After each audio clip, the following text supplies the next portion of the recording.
Bienvenue à Global Tax Talks, fiscalité en 60 secondes. Je m'appelle Will Morris et voici quelques points d'attention pour la semaine à venir. Il y a quelques mois, j'ai évoqué ma citation préférée et probablement la seule de Lénine. Il y a des décennies où rien ne se passe et il y a des semaines où des décennies se produisent.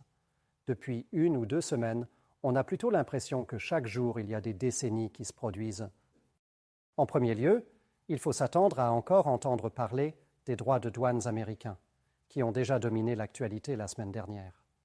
Après avoir imposé des droits de douane de 25% au Mexique et au Canada, ceux-ci ont été rapidement mis en suspens par les États-Unis pour une durée d'1 mois, dans l'attente du renforcement des accords frontaliers avec chacun de ces 2 pays.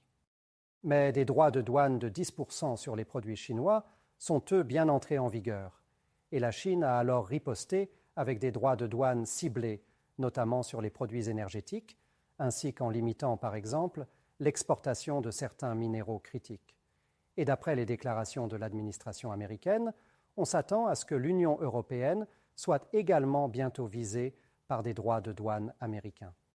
Comme nous l'avons déjà dit, si les droits de douane ne sont pas stricto sensu des taxes, ils agissent parfois comme tels et influent directement sur la politique fiscale des pays, par exemple, en ce qui concerne les taxes sur les services numériques, dont la Belgique vient d'annoncer son intention de mettre en place une telle taxe d'ici 2027 au plus tard, si aucun accord ne peut être trouvé au niveau européen ou international.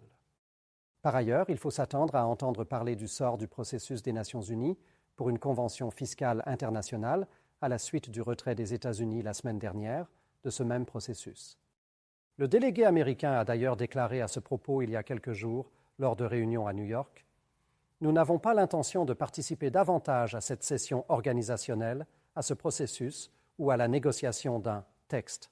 Nous rejetons la nature même de ces discussions. » Il a poursuivi, « Le processus conduirait à une convention qui entraverait de manière inacceptable la capacité des nations à adopter des politiques fiscales qui servent les intérêts de leurs citoyens, de leurs entreprises et de leurs travailleurs. » On ne sait pas encore exactement quels seront les effets de ce retrait, même si la Pologne, parlant au nom de l'Union européenne, a déjà déclaré que si le comité allait de l'avant avec un processus de prise de décision à la majorité simple alors, et je cite, « Cela pourrait affecter la volonté des États membres de l'Union européenne de participer à la future convention. » Concernant Pilier 2, plusieurs membres du comité Ways and Means de la Chambre des représentants ont écrit au président Trump pour réitérer leur volonté de soutenir des mesures de rétorsion qui impliqueraient à la fois le recours à la législation actuelle, telle que l'article 891 par exemple, ainsi qu'à de nouvelles mesures,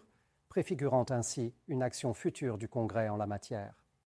Autre développement très intéressant, bien que moins médiatisé, l'Inde n'a fait aucune démarche pour introduire Pilier 2 dans son budget de la semaine dernière.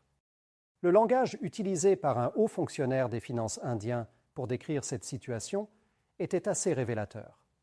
Lorsqu'on lui a demandé pourquoi il n'y avait eu aucune action en ce sens, il a répondu « De nombreuses juridictions ont effectivement poursuivi les changements, mais pas l'Inde. Mais avec l'annonce par les États-Unis de leur sortie de l'accord, nous devons vraiment voir comment cela va se passer. Par conséquent, il n'est pas nécessaire pour nous de le faire pour le moment. Nous l'évaluerons. » J'ai évoqué la semaine dernière l'importance de la masse critique dans ce processus. Et si l'Inde restait à l'écart de ce processus, cela pourrait donc avoir un impact très important pour la suite. En tout cas, merci de nous avoir rejoints et revenez la semaine prochaine pour rester informés sur l'actualité fiscale mondiale.